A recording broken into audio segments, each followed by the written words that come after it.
Good morning, everybody, and welcome to this week's VIN-dow with Robert Hollinshead. Good morning to you, Bob. I should say maybe welcome to this first 2024 VIN-dow with Robert Hollinshead. Shoney, are you telling me I'm a lazy bum? Is that what you just said? I would never say. Are you telling me I'm a lazy bum? Come on, man. Don't do that. You're not supposed to insult your elders. You follow me? So no, we Shoney, it was one thing after the other that it always landed on our day to speak, and I apologize for it. Because believe it or not, a few people said, "Hey, what happened? You get killed? You die? What happened with you?"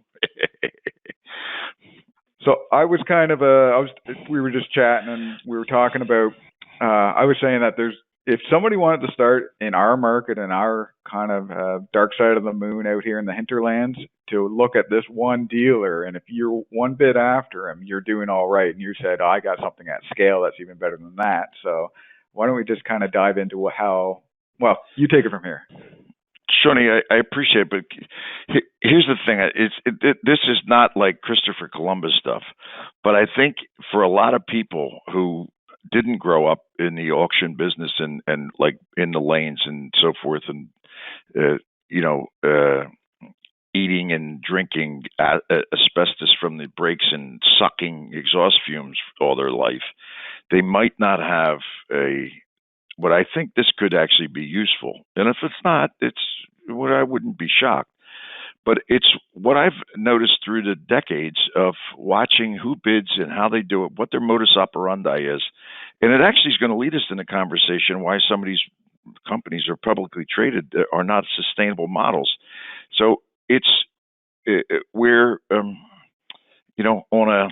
a Thursday for a Friday auction, I'm guessing it's probably 25 years now, an army of CarMax buyers would come to the world's largest auto auction, Manheim, PA.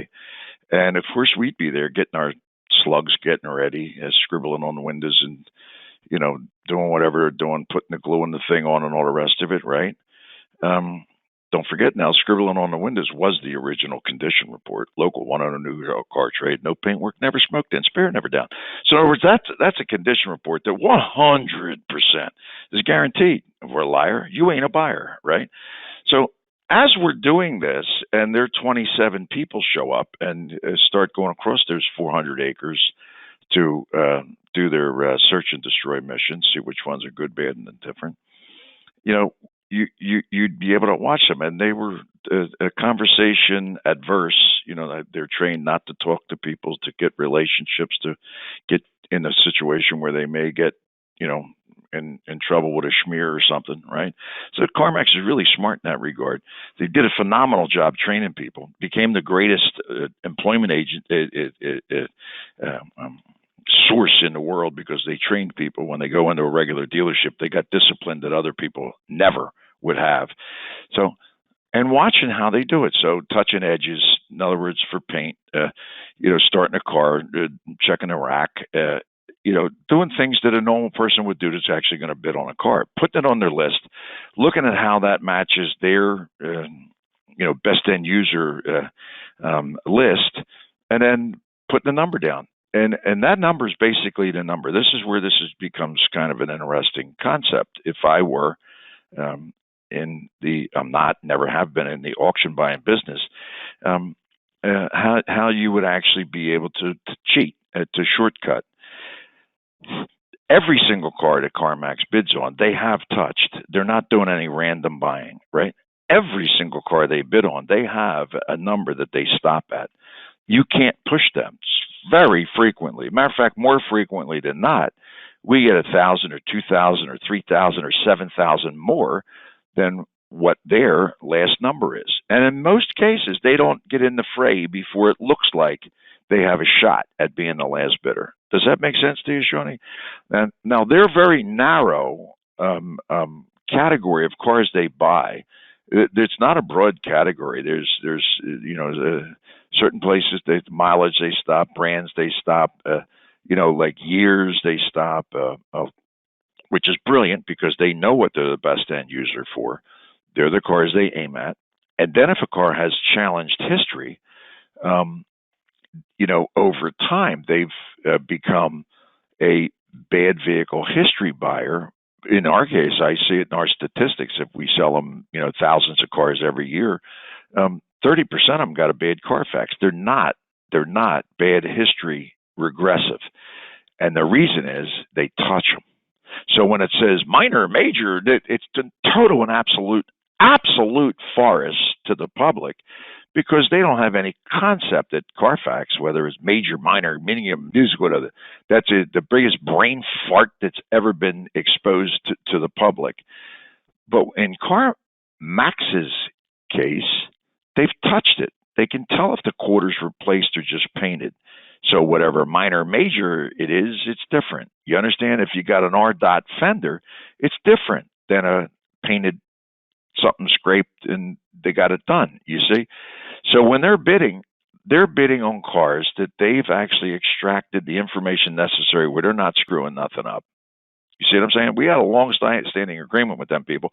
If for anything you don't, like with any dealer, if you don't like something that we sold you, you're not allowed to have it. It's illegal for you to own the car. You have to give it back.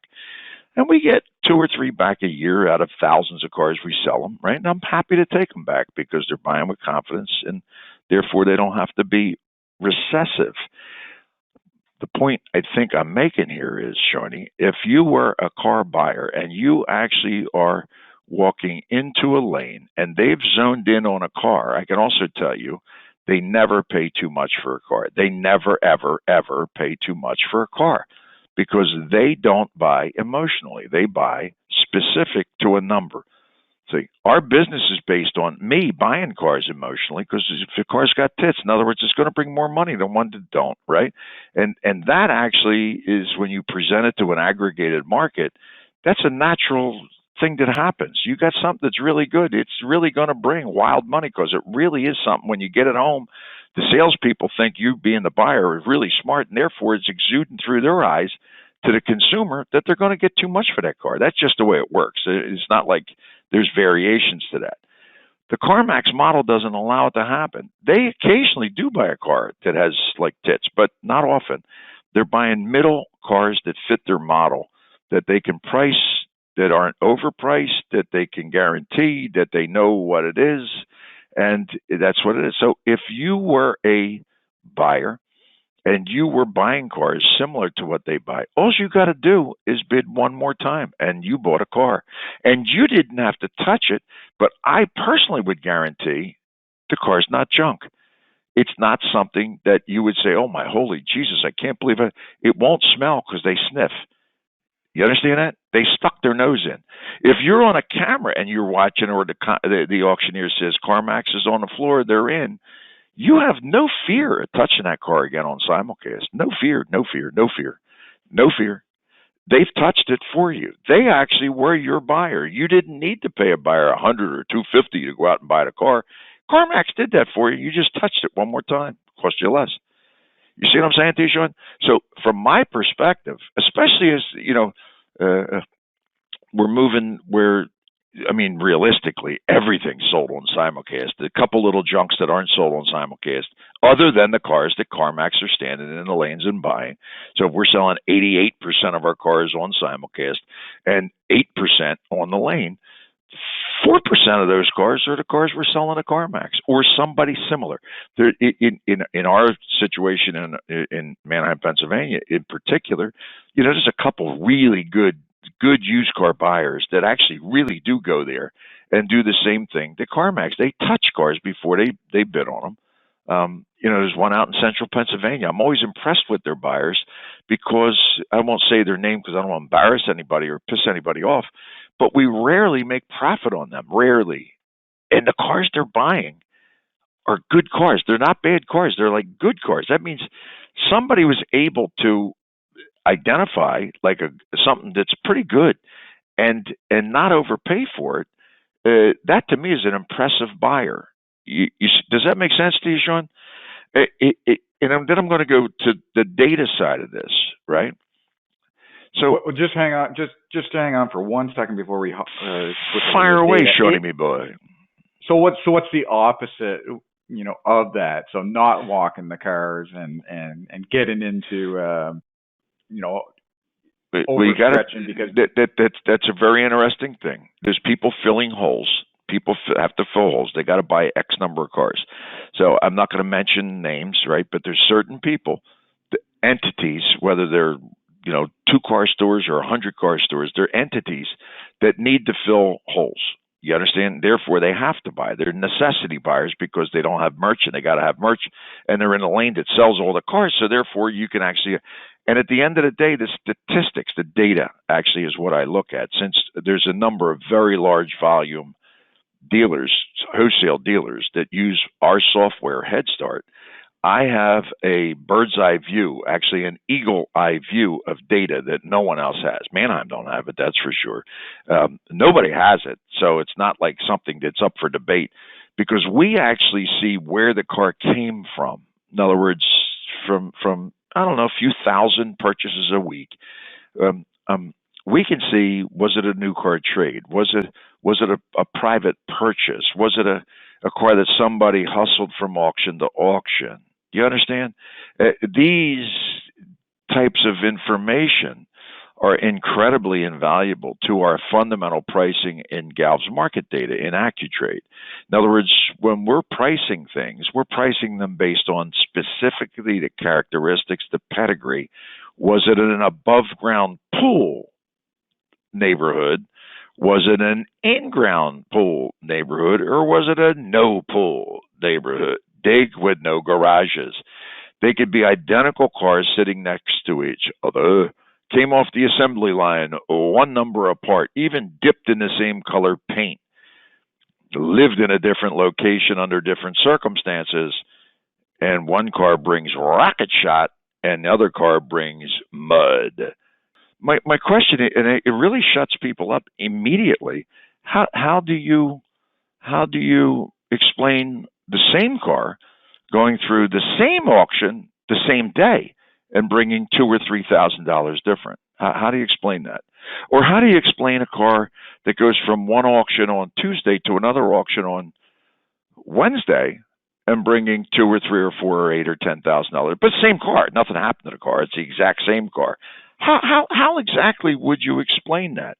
You see what I'm saying to you, Sean? And if anybody thinks that doesn't happen, their head's where the sun don't shine. You understand? It's up a crevice that the brain isn't working. They could have master's degrees in statistics. They just don't understand statistics or the reality of pedigree of a VIN. You see what I'm saying to you, Shawnee? So all of these things add up, even though they're completely disconnected and mumbled in a way that a non-car dealer would never understand what I'm saying. To why did Vroom go out of business? Did they ever touch a car at an auction? They didn't, did they? In other words, their model when they first started in Houston is unbelievable, doing a phenomenal job. Founder of the company, doing a great job building their recon software, the whole thing. In other words, but they're in one little spot. If you think that scales because you say it scales or because you put an ad on TV, your brain is stopped. It's not working. You're never going to compete with people with infrastructure in other places that have the ability to understand what they're actually buying. You understand, Sean? In other words, the pedigree of the car will reveal itself. You could take a Zebra and paint it with high gloss black paint. I promise you that Zebra, even though it may look like a stallion for 5 minutes, when the hair grows back, you understand? It's going to be a Zebra. You can't hide it. You can't change it. You can't do nothing about it. And it's exactly the same thing that happens with cars. Good ones get better, and bad ones get lot rot and melt. You follow me? And when you start to accumulate lot rot cars because you didn't know the pedigree and you did not have a source of, let's call it cars that weren't susceptible to lot rot, you're in a world of poop with a wave coming, brother. And there's no way to spend your way or talk your way out of that circumstance. These are fundamental, basic axioms that will never change. No matter who gets in the automobile business, will never change over time. It's molecular fact, right? You can't change molecules into something different and say that all things are made of something different because you said so. That ain't going to happen. No AI, No amount of money is ever going to change that. For this exact reason, to take the circle back around here, Shawnee, it's why the CarMax model will survive. In other words, they do get to molecular level of understanding what the car is, even though they're not buying the best one. And even though they're never going to pay the most money for the best one, their model is to sell middle of bell curve, priced at bell curve middle, you follow me, in high volume and with a great experience for their customer. Does any of that make sense to you, Shawnee? So as we watch these people going out of business here and up in Washington State, somebody else crumbled because of their model. It was not sustainable. And then, you're watching these, listening to these little things and all these Facebook things. Guys are saying, yeah, the used car dealer's doomed. No, they ain't. No, no, they ain't. Oh, no. I promise you they ain't. In other words, getting all that doofus, nonsensical shit in your head that we're doomed. This is a dead business. It's only dead if you're dead. It ain't dead if you use your brain. Pay attention. You follow me? Work your balls off, which is fun. It's not work because we love it, right? And pay attention to the facts of life. You follow me? What other people have done, how they've succeeded. In other words, the off-lease only model was phenomenal. I always had a lot of respect for that cat that started that business because he was always bidding on cars that were bad, but he was buying them to be bad. He wasn't buying bad ones to be good ones. So he was robbing cars and selling them to people with the worst credit in the world, the dumbest stories, 23 divorces, all that, and telling them the cars were wrecked, and they loved it because they're driving a BMW for Corolla money. You see, this was a brilliant business model. In my estimation, that off-lease only model, CarMax is smart enough that they actually took a page, maybe not the whole page, but took a piece of the page out of their book and started to buy more cars with marginal histories. Does that make sense to you, Sean? Because it's fact. You follow me? If I go back in my records and look at what we've sold them, this many thousand this year, that many thousand this year, and we have the data behind it where we bought the cars from a Lexus dealer, from a Toyota dealer, from a Dodge dealer, a Dodge dealer in the city, different caliber cars, who the best end user turned out to be, who was the last bidder, who we sold it to, and then look to see what kind of cars they're actually buying. You see, the CarMax car turned out to be something that is from a good neighborhood with a bad Carfax in many, many cases. That's not randomness. So if that happened once or twice out of 142 cars, that's totally random. That's statistically unreliable bullshit. You understand? But when you see the pattern, just like we do with common problems, we get beat up in arbitration, we look at the VIN, we add that VIN, and when that VIN keeps coming up with the same problem, it becomes a common problem in our pricing tool, helping people understand what to pay attention for, because it's broke even if it ain't broke yet. It's breaking soon. It's a VIN-specific issue. You see what I'm saying? It's the same thing with the data-specific issue when you sell enough cars to random people, and then they're not random anymore because it's tens of thousands of cars. You can sit and sort that information to see exactly what they buy, what they'll pay compared to the market. You then can look at your net profits, whether they're really good or really shitty. And when they're really shitty, I got respect for their buyers and their methodology. You understand that, Sean? That's different than AucNet data. Car was sold 9 different times in 9 different auctions, all brought the same different price. And then all of a sudden, somehow that becomes statistically reliable. No, that's statistic mud is what that is. And people who rely on that information, which is everybody that doesn't have our type of information, is now, co-validating everybody else does it. We should do it too. You all can play with mud. It's true, you can. And if there are enough people saying mud's fine, you might even try to turn that into a brick, I guess. But it's not, ain't never going to be, you see?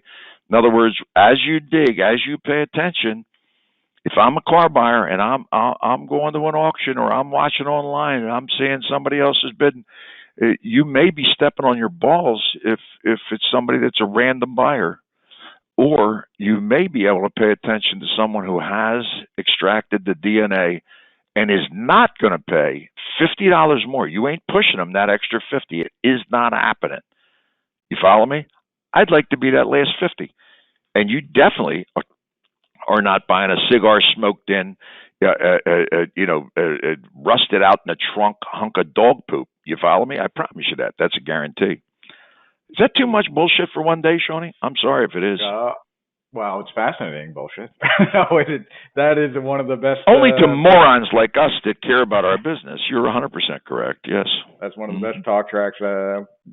Maybe I'm not saying we should take the next 6 weeks off, but that was on fire. No, I ain't doing it short because believe me, I had to cut myself short because there's a whole bunch more coming behind this, and I don't want to wear everybody, including yourself. I don't want to wear nobody out.